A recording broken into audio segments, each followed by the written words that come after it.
Hello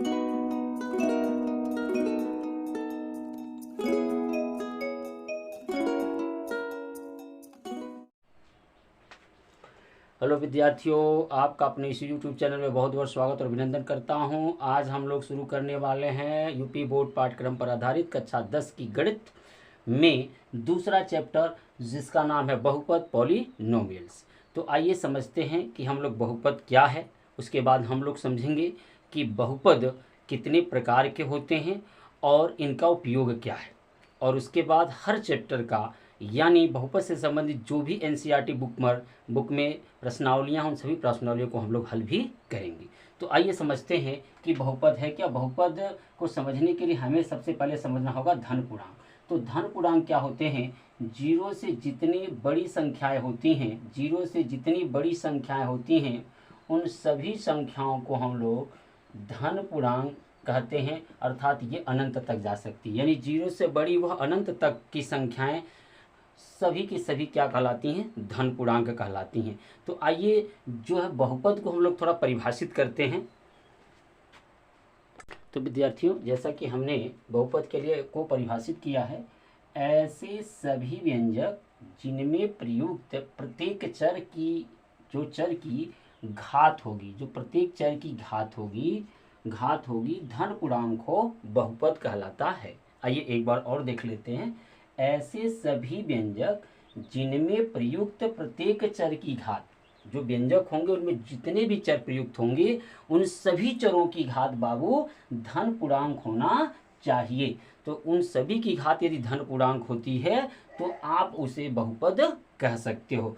आइए कुछ उदाहरणों के साथ इसे समझते हैं। जैसे मान लीजिए हमने लिख दिया x+2, तो आप देख सकते हैं यहाँ एक चर है जिस पर कोई घात नहीं लिखा, तो घात 1 होती है।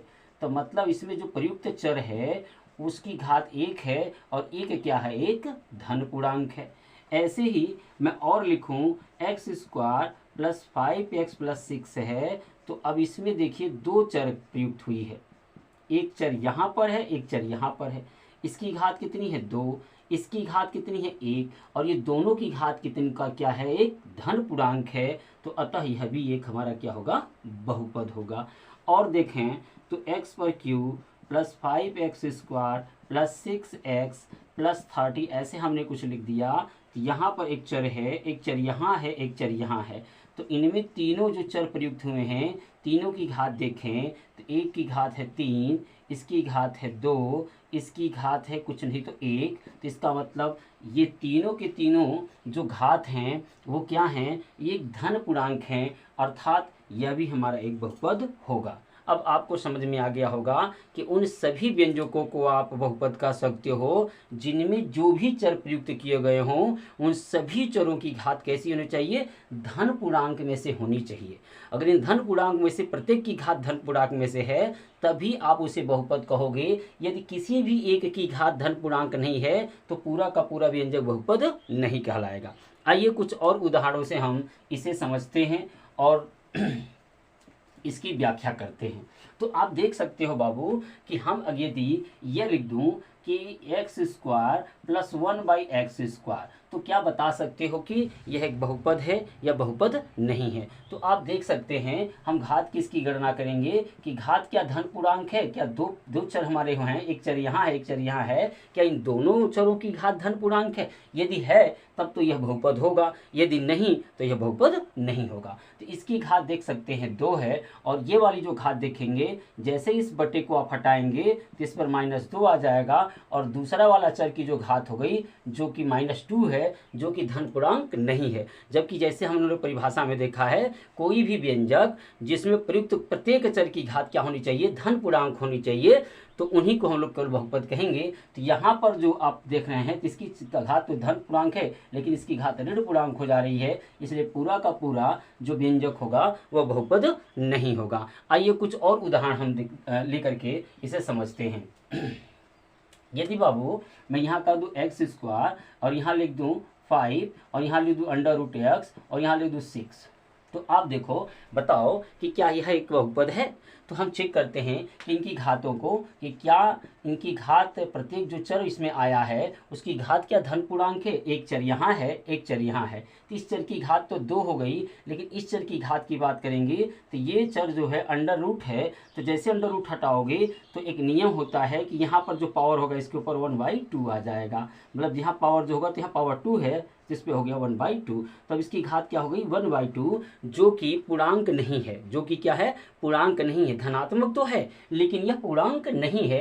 1/2 कभी भी धन पूर्णांक में नहीं आता है, इसलिए पूर्णांक नहीं है। तो इसके पूर्णांक न होने की वजह से ये पूरा का पूरा व्यंजक हमारा क्या होगा, बहुपद नहीं होगा। तो सीधी सीधी सी बात यह है कि उन्हीं व्यंजकों को हम बहुपद कहेंगे जिनमें जितने भी चर प्रयुक्त किए गए हों सभी चरों की घात क्या होनी चाहिए, धन पूर्णांक होनी चाहिए। मतलब किसी एक भी की भी घात अगर धन पूर्णांक नहीं है तो पूरा का पूरा व्यंजक बहुपद नहीं होगा। तो आइए देखते हैं कि बहुपद कितने प्रकार के होते हैं और उनका वर्गीकरण करते हैं। तो विद्यार्थियों, हम लोग बहुपद को जो है घात के आधार पर और पद के आधार पर 2 भागों में बांट सकते हैं। सबसे पहले बहुपद की जो बंटवारा करेंगे हम, वह करेंगे घात के आधार पर और पद के आधार पर। तो घात के आधार पर मुख्य रूप से बहुपद के 3 भाग कर सकते हैं। पहला होता है रैखिक बहुपद। पहला किसे कहेंगे, रैखिक बहुपद। और जो रैखिक बहुपद है, ऐसे बहुपद जिनकी घात 1 हो, जिनकी सबसे बड़ी घात 1 हो, ऐसे बहुपद जिनकी सबसे बड़ी जो घात हो वह 1 हो, उसे हम लोग रैखिक बहुपद कहते हैं। तो कहने का मतलब ये है कि यदि रैखिक बहुपद का उदाहरण लिखें तो आप लिख सकते हो x+2 y-3 x + y = 6। तो देखिए, इसकी भी घात 1, इसकी भी घात 1, इसकी भी घात 1, इसकी भी घात 1। तो इस तरह के जो बहुपद होंगे इन्हें हम लोग रैखिक बहुपद कहते हैं। यानी ऐसे बहुपद जिनकी सबसे बड़ी घात 1 हो, हम उसे रैखिक बहुपद कहते हैं। आइए दूसरा देखते हैं कि दूसरा अपना बहुपद क्या है। तो दूसरी बहुपद द्विघात बहुपद। द्विघात बहुपद। अब द्विघात बहुपद क्या होती है, ऐसे बहुपद जिनकी सबसे बड़ी घात कितनी हो, 2 हो। ऐसे बहुपद जिनकी सबसे बड़ी घात क्या हो, 2 हो। ऐसे बहुपद को द्विघात बहुपद कहते हैं। उदाहरण में आप x² + 5x + 6 को ले सकते हैं, y² - 25 को ले सकते हैं, या x² + 11x + 30 ले सकते हैं। तो इसमें भी देखिए, इस बहुपद की बात करेंगे तो इनमें इन दोनों बहुचरों में सबसे बड़ी घात कितनी है, 2 है। तो ये बहुपद की घात भी कहलाती है।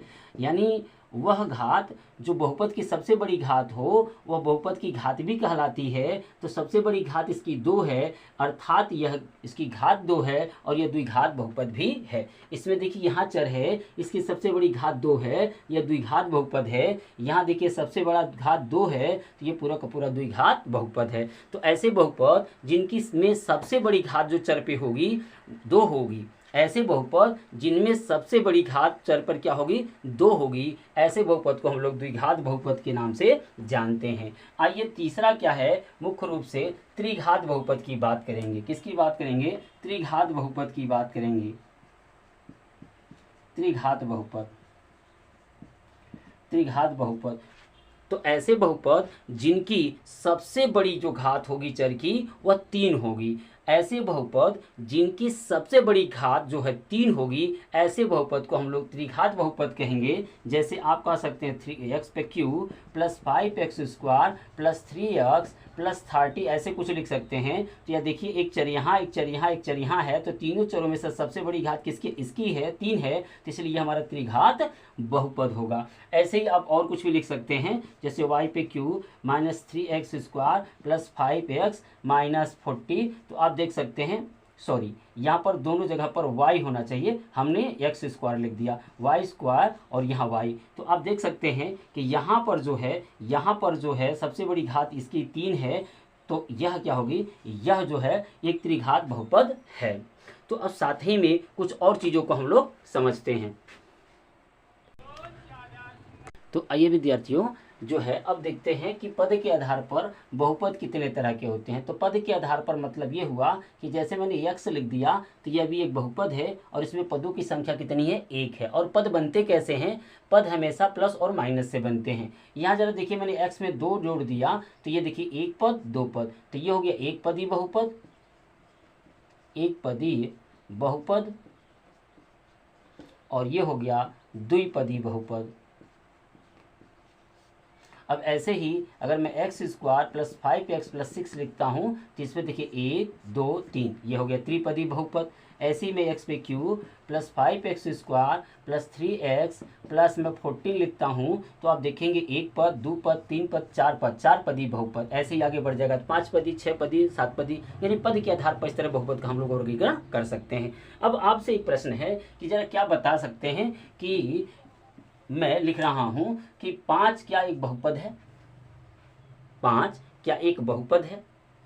तो बेशक जितने भी संख्याएं हैं अपनी सब की सब एक बहुपद हैं। आप कहेंगे कैसे, तो अब जरा देखिए हम ये जानते हैं कि यदि हम किसी भी चर पर 0 घात लगाएं तो इसका मतलब 1 होता है। किसी भी चर पर 0 घात लगाएं तो 1 होता है, किसी चर पर 0 घात लगाएं तो 1 होता है। तो अब जरा सोचिए इनमें से हम किसी भी चर को यहाँ रख दें तो इस बहुपद की घात कितनी हो गई, 0।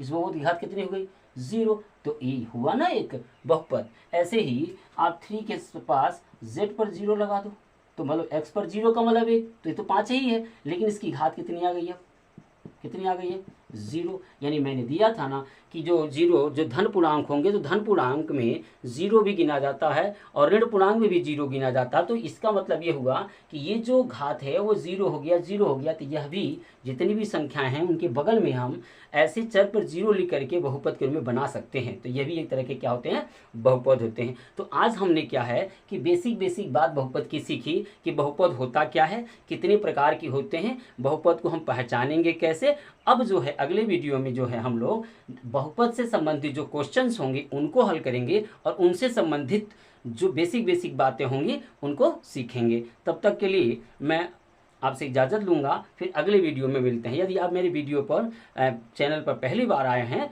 तो निश्चित तौर से मेरे चैनल को सब्सक्राइब करिएगा, लाइक करिएगा और मैं इसी तरह से आपको अच्छे से अच्छे वीडियो प्रोवाइड कराता रहूँगा।